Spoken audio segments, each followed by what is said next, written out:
This video shows how to scan from an HP printer or scanner to devices and printers in Windows 10 and 8.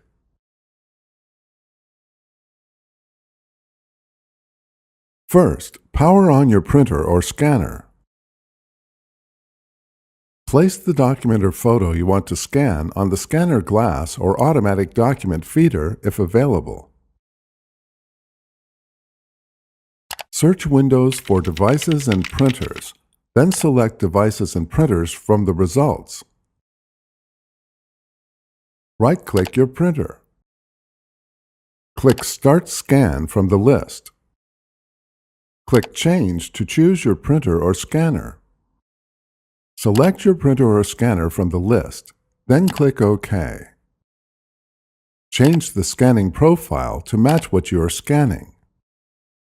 Before heading ahead into the video, in case you are facing any issue with your HP printer device, get in touch with our HP printer expert.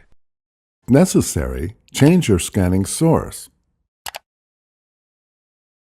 Change any other desired scan settings.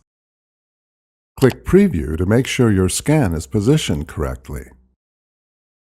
Click Scan to scan and save your photo or document.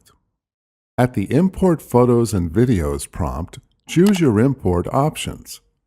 You can click the More Options link to change where to save scans, how to name saved files, and other options.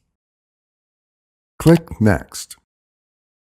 Click Import to import the scanned document to your computer. To view your saved scan, double-click the file from the window that opens. Thanks for watching, and don't forget to smash that like button and hit the subscribe button so that you don't miss any of our videos. And in the case face any problem, get in touch with the experts.